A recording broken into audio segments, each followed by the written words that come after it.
하나님께서 큰 은혜 주실 줄 믿습니다.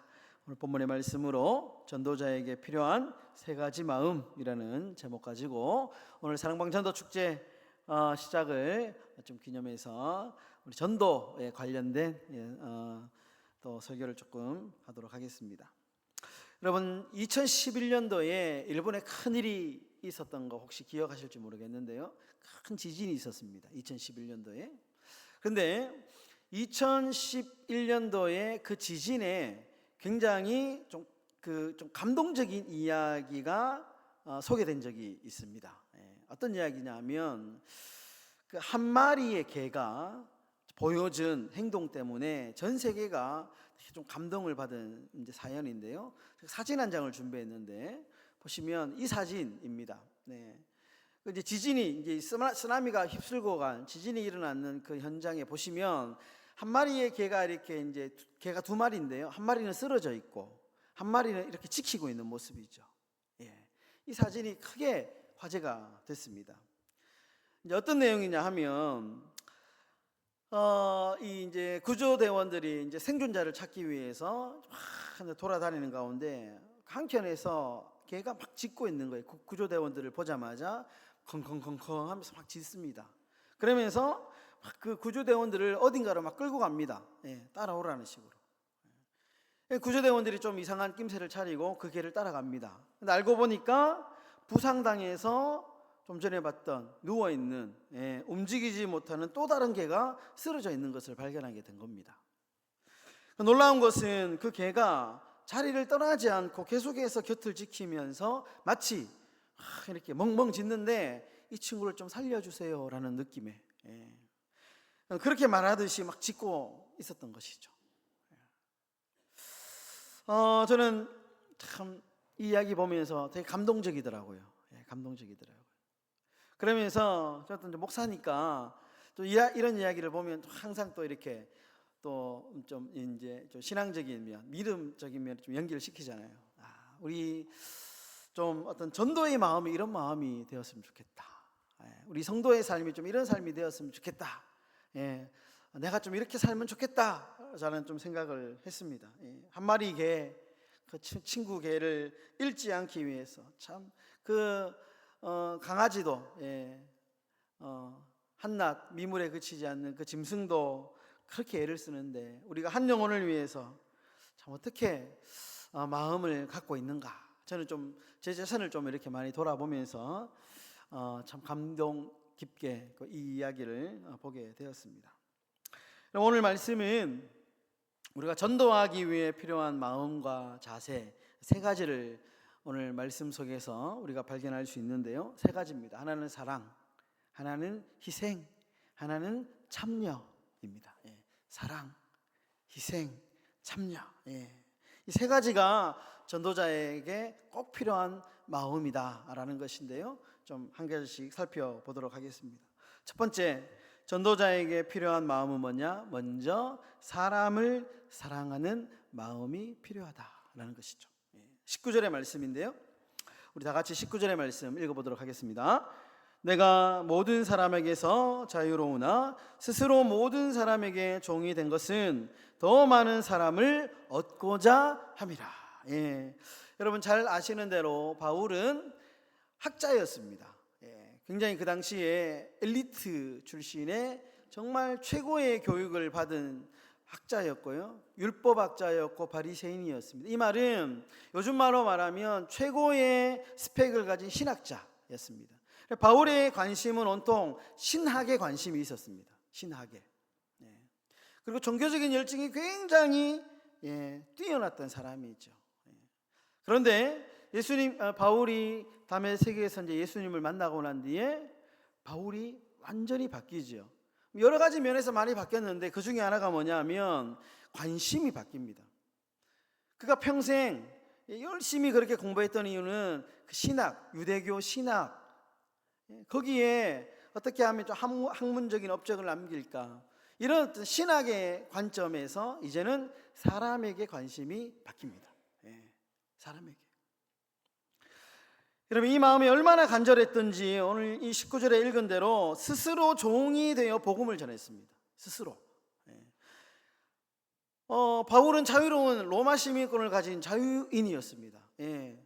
바울에게 이래라 저래라 할 수 있는 사람이 아무도 없었습니다. 그러나 복음을 전하는 일에 이게 유익이 된다면 스스로 내가 종처럼 행동할 수 있을 정도로 바울의 관심이 완전히 바뀐 것이죠. 여러분, 전도자는 사람을 품고 사랑해야 됩니다. 기본입니다. 기본. 우리의 마음 베이스 안에 사람을 향한 사랑. 성경에 인애라고 하죠. 우리 찬송가도 인애하신 구세주여 내 말 들으사. 사람 인자, 사랑 인자로 해서 인애, 사람을 사랑하는 마음. 이것이 오늘날 이 전도자들이 가져야 될 마음, 이 땅의 성도들이 가져야 될 마음이다라는 겁니다. 어떤 목사님은 이런 얘기 하시더라고요. 물건을 덮는 보자기처럼 우리가 보자기 한 서너 개쯤 가지고 다녀야 된답니다. 그래서 사람의 허물이 보이면 이렇게 덮어줘야 된대요. 덮으면 그 안에 뭐가 있는지 모르잖아요. 보면 허물을 덮어주는, 마치 노아의 이 세 아들 중에 이 아들이 아버지의 허물을 보자 덮어주는 것처럼 덮어주는, 이게 사랑의 마음이죠. 사랑의 마음. 이렇게 파헤쳐가지고 더 막 이렇게 그 사람의 잘못과 허물을 들춰내는 게 아니고 덮어주는 거예요. 사람을 사랑하는 인애의 마음이 여기에서부터 시작이 된다. 전도는 이런 마음에서부터 시작이 됩니다. 이런 마음에서. 여러분, 전도는 기술이 아니죠. 전도는 사람을 전도하는 기술이 아닙니다. 전도는 사람을 대하는 태도입니다. 우리 한번 따라해 볼까요? 전도는 사람을 대하는 태도입니다. 여러분, 아멘이시죠? 저는 그렇게 생각합니다. 전도는 물론 그런 거는 있겠죠. 어떻게 하면 좀 더 복음을 좀 더 잘 전할 수 있는 스킬, 기술도 물론 있겠죠. 그러나 근본적인 마음은 뭐냐? 전도는 내가 전도 대상자에게 어떠한 마음으로 다가가냐, 사람을 어떻게 대하느냐 하는 태도가 저는 전도다. 그렇게 생각을 합니다. 여러분, 예수님의 모습을 보면 그런 것 같습니다. 예수님은 요한복음에 보시면 사마리아를 유대인들이 상종하지도 않는 피해서 지나가는 사마리아 지역을 통과하시죠. 가면서 여자를 만납니다. 근데 그 여자에게는 남편이 너무 많은 거예요. 그래서 예수님께서 그 여자에게 어떻게 합니까? 남편 많다고, 결혼 많이 했다고, 문란하다고 질책하거나 책망하지 않고 그 여자에게 진정한 예수 그리스도에 대해서 가르쳐 주시죠. 복음을 가르쳐 주시죠. 복음을. 여러분, 세리 삭개오, 누가복음에 나오는 삭개오, 뽕나무에 올라가서 예수님 보고자 했던 삭개오, 얼마나 비열한 인간입니까? 동족의 피를 빨아먹는, 세금을 착취해 가지고요, 갈취해서 자신의 배를 불리는 그런 사람이죠. 근데 그 삭개오의 집에 하룻밤 머물면서 말동무가 되어주잖아요. 사랑의 마음이죠. 여러분, 가늠한 여인을 돌로 치지 않고 기회를 주셨던 분이 예수님이십니다.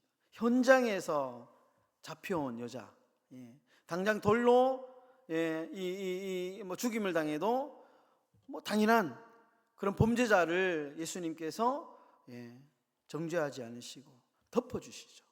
덮어주시죠. 여러분, 예수님의 모습, 예수님의 전도는 항상 그런 모습입니다. 예수님의 전도, 옳고 그름을 따지지 않고 늘 품어주시는 모습, 사랑하는 모습. 여러분, 먼저 사람을 사랑하실 수 있는 그런 저와 여러분들의 삶이 다 되시기를 예수님의 이름으로 축원합니다. 두 번째, 전도자가 가져야 될 마음은 뭐냐? 희생입니다. 희생. 여러분, 바울은 종에게는 종처럼 대했고, 사람을 대했고요, 이방인에게는 이방인처럼 사람을 대했고요, 그리고 약한 사람에게는 약한 사람으로 다가가서 사람을 대했습니다. 여러분, 이게 희생이잖아요. 희생. 내가 상대방의 참 그 모습을 보고 내가 기꺼이 그렇게 하지 않아도 되는데도 불구하고 내가 그렇게 그 사람에게 맞추어 주는 것, 양보하고 희생하는 것, 이것이 정말 희생의 모습이죠. 여러분, 전도는 희생이 필요합니다. 어느 정도 희생이 필요합니다. 내 시간 좀 필요하고요, 내 에너지, 마치 좀 쉬고 싶지만 그래도 전화라도 하나 더 했어, 문자라도 하나 더 했어. 예. 근데 시간을 드리는 거죠. 희생입니다. 아니면은 전도하고 싶은데 내 주머니를 좀 털어가지고 차라도 한 잔 사줘야 되고 밥이라도 한 끼 해야 되잖아요. 희생이죠. 희생. 전도는 희생이 필요하다라는 것입니다. 여러분 뭐 책을 읽다가 이런 이야기를 하나 봤는데요. 가난한 청년이 있었습니다. 근데 이 청년이 자신의 마지막 이 동전으로 빵 한 덩어리를 삽니다. 이제 참 막막한 어떤 일자리도 없고, 정말 이 집에 가지고 있는 수중에 돈도 없는데 그 마지막 돈 가지고 빵 한 덩어리를 샀는데요. 이거 다 먹고 나면 어떡하나 걱정하고 있는데 집으로 향하는 길에 길거리 옆에 한 노인이 구걸을 하고 있는 모습을 보게 됩니다. 안타까운 마음에 이 청년이 마음이 너무 또 착해가지고요, 자기가 샀던 마지막 남은 돈으로 산 이 빵 한 덩어리를 반으로 갈라서 그 노인에게 줍니다. 근데 그 노인이 빵을 받자마자 자신의 옆에서 구두를 닦고 있는 소년에게 그 반 덩어리를 다시 반으로 나누어 가지고 나눠주는 거예요.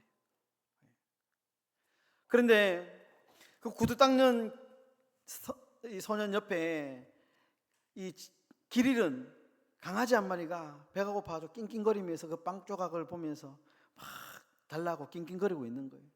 그러니까 구두 닦는 이 소년이 자신이 받은 이 또 빵을 또 떼어가지고 강아지에게 던져줍니다. 그걸 받아 먹은 이 강아지가 너무 맛있으니까 이제는 청년에게 빵이 있는 것을 보고 청년에게 달려와가지고요, 막 빵을 달라고 강아지가 막 낑낑거리면서 막 측은한 모습으로 빵을 달라고 합니다. 이 청년이 너무 참 안쓰러워가지고요, 자신의 빵을 나눠주고 이렇게 보니까 목에 뭐가 하나 이렇게 목걸이가 하나 있는 거예요. 근데 목걸이를 이렇게 보니까 개 주인의 이름과 개 주인이 살고 있는 집 주소가 딱 적혀 있는 거예요. 알고 보니까 이 개가 이제 길을 잃고 막 돌아다니다가 이제 만나게 된 겁니다. 이 청년이 그 개를 안고 주인 집에 찾아갑니다. 그래가지고 이제 그 주인에게 개를 이제 찾아줬는데요. 주인이 너무 고마우니까 주인이 알고 보니까 좀 잘 사는 사람인 거예요. 그래서 얼마의 사례를 드리고 그리고 자신이 운영하고 있는 공장에 그 청년을 취직시켜 줍니다. 여러분 이 이야기를 들으면 어떤 생각 드십니까? 저는 희생에는 공짜가 없다라는 생각을 하게 됩니다. 희생에는 공짜가 없다. 내가 반드시 누군가에게 정말 뭐 크든 작든 그 크기에 관계없이 정말 희생하고 헌신하고 구제하고 사랑을 베풀면 반드시 참 우리 주님이 갚아주신다 라는 어떤 믿음이 또 생기게 되었습니다. 전도서 11장 1절에도 이런 말씀이 있죠. 너는 내 떡을 물 위에 던져라. 여러 날 후에 도로 찾으리라. 우리가 정말 희생하면 헌신하면 우리 하나님께서 그 희생과 헌신을 통하여서 참으로 귀히 여기시고 은혜를 주신다라는 것입니다. 여러분 희생하면 전도가 됩니다. 저는 확신합니다. 전도 희생하면 한 영혼, 정말 천하보다 귀한 영혼을 우리가 얻게 될 것입니다. 여러분 희생하면 전도가 된다라는 믿음을 가지고 전도하시는 귀한 이번 가을이 되시기를 주의 이름으로 축원합니다. 마지막 세 번째로 전도자에게 필요한 마지막 마음은 참여의 마음입니다. 참여의 마음. 23절의 말씀입니다. 23절 우리 다 같이 한번 읽어보도록 하겠습니다. 읽겠습니다. 시작. 내가 복음을 위하여 모든 것을 행함은 복음에 참여하고자 함이라. 여러분 이 참여라고 하는 이 원래 헬라어 뜻은 이 단어 안에 이 단어가 원래 두 개의 단어가 이렇게 결합되어서 헬라어는 종종 이렇게 각각의 뜻을 가진 단어들이 이렇게 결합해서 하나의 단어를 구성하는 그런 단어들이 많이 있거든요. 특별히 참여, 9장 23절에 나오는 복음에 참여하고자 함이라 할 때 이 참여도 두 개의 단어가 이렇게 결합돼서 하나의 단어를 만들어내는데 이 단어 안에 어떤 의미가 있냐면 함께라는 의미가 있습니다. 함께. 그러니까 함께 참여하라. 하다라는 뜻이 있습니다. 여러분, 바울은 지금 복음을 전하는 일에 구경꾼이 되기를 원하지 않습니다. 전도는 어떻게 보면 함께 하는 겁니다. 내가 나의 지인을 전도하는 거죠. 내 가족을 전도하는 거지만 여러분, 넓게 큰 의미에서 보면 전도는 다 같이 하는 겁니다. 왜냐하면 우리가 그 한 영혼을 위해서 함께 기도하잖아요. 기도, 관심을 갖잖아요. 전도는 다 함께 하는 겁니다. 함께 기도하고, 함께 관심을 가지고, 함께 응원하고. 전도는 어떻게 보면 한 사람이 하는 것 같지만 그렇지 않습니다. 전도는 다 같이 하는 겁니다. 다 같이 힘을 합쳐서 참여하는 것이죠. 여러분, 밤새도록 재판받으시고 로마 병사들에게 시달리신 예수님, 무거운 십자가를 지고 이제 골고다로 올라가시다가 몇 번이고 쓰러지시죠. 너무너무 무거우니까. 근데 로마 병사가 사정없이 예수님을 채찍질합니다.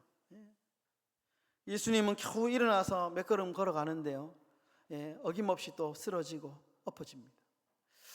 도저히 안 되겠다 싶은 이 상황에서 병사가 이렇게 구경하는 구경꾼들 중에 한 사람을 끄집어내가지고요, 억지로 그 십자가를 지게 하죠. 그 사람이 이름이 성경에 나옵니다. 구레네 사람 시몬. 구레네라는 말이 앞에 붙으면 피부가 좀 검다라는 뜻으로 이해하면 됩니다. 구레네 사람 시몬. 이 사람이 유월절을 맞이해서 이제 이 사람이 이제 그 이방인인데 유대인이었어요. 디아스포라라고 하는데요, 멀리 유대 지역이 아닌 헬라 지역에 살고 있는데 그 이름에서도 보면 이 사람은 유대인이지만 이제 헬라파 유대인이다라는 것을 알 수 있거든요. 근데 이 사람이 그 먼 구레네라고 하는 아주 먼 지역에서 유월절을 지키기 위해서 예루살렘으로 온 겁니다. 먼 길을 왔다가 우연찮게 예수님의 십자가를 지게 된 것이죠. 이 사람의 입장에서 보면 좀 자발적으로 진 게 아니고요, 억지로 진 겁니다. 억지로 하다 보니까 자기가 진 거예요. 근데 묵묵히 이 사람이 그 언덕까지 십자가를 지고 올라갑니다. 그런데 나중에 여러분, 이 일 때문에 그 시몬과 그의 가족들에게 큰 변화가 일어나죠. 바울의 서신에 보면 그 이름이 언급됩니다. 이름이 언급돼요. 여러분, 억지로든 스스로든 중요한 것은 참여했다는 겁니다. 참여했다. 여러분, 기도가 참여고요, 관심이 참여입니다. 여러분들 너무 이렇게 전도 기간에 너무 많은 부담은 갖지 마시고요. 이제 1년에 한번 우리가 참 이제 잊고 있었던, 삶이 바쁘고 그러다 보면 우리가 잠시 잊고 있었던 우리의 친구, 내 사랑하는 가족, 머릿속에 수많은 사람들이 있을 거 아닙니까? 그런 사람을 위해서 우리가 기도하고, 또 여건이 되면 함께 초청해서 예배 한번 드리고, 그러면서 예수님의 사에 또 이렇게 참여죠. 참여. 어떤 형태로든 여러분 참여하시면 그 참여를 통해서 우리 교회가 참 영적인 생동감이 돌죠. 영적인 생동감이 넘치게 됩니다. 말씀을 좀 마무리하겠습니다. 여러분, 펭귄 효과라는 어떤 단어가 있는데요, 펭귄이 이제 먹이를 구하기 위해서 바닷물 속에 뛰어들어야 되는데 주춤주춤합니다. 많은 펭귄 무리가. 그러다가 한 마리가 물속으로 먼저 탁 뛰어들면 그 다음부터는 펭귄들이 막 따라가지고 뛰어든답니다. 근데 이제 이게 앞에서 먼저 뛰어든 펭귄을 퍼스트 펭귄 이렇게 얘기해. 첫 번째 펭귄.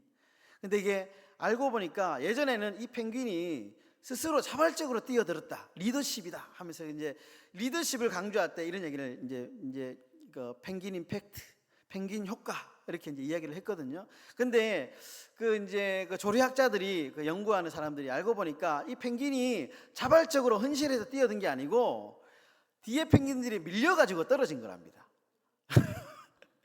이렇게 굉장히 무리들이 많이 서 있거든요. 그래가지고 이제 계속 이제 얼음 덩이 위에 올라가 있으니까 펭귄이 또 이거 뒤뚱뒤뚱 하잖아요. 그러니까 이제 펭귄들이 막 밀려가지고 있다가 제일 앞에 있는 낭떠러지에 있던 그 펭귄이 미끄러가지고 떨어진 거예요. 그거를 보고 이제 뒤에 펭귄들이 따라서 이제 들어간 겁니다. 근데 뭐 이렇든 저렇든 중요한 것은 뭐냐? 첫 번째 펭귄이 뛰어드니까 나머지 펭귄들도 막 뛰어들었다는 거예요. 막 뛰어들었다는 거예요. 펭귄 효과. 여러분, 저는 전도의 퍼스트 펭귄이 되었으면 좋겠습니다. 여러분들, 먼저 좀 이렇게 전도하면 좀 부담되고 아유 뭐 잘 안 되는데 좀 이렇게 그런 거 있잖아요. 하지만 내가 먼저 여러분들 중에 좀 퍼스트 펭귄처럼 좀 이렇게 열심히 분위기를 좀 만들어 주시고, 그러면 좀 으쌰으쌰하면 또 힘도 나고 분위기도 좋고, 그런 분위기에서 좀 이렇게 전도할 수 있는 이런 좋은 분위기가 되잖아요. 그러려면 누군가가 좀 이 퍼스트 펭귄과 같은 그런 분들이 좀 필요합니다. 여러분, 가장 먼저 사랑하고 가장 먼저 좀 희생하시고 가장 먼저 참여하시면서 그런 영광스러운 전도자의 사명을 잘 감당하시는 저와 여러분들의 삶이 다 되시기를 예수님의 이름으로 축원합니다.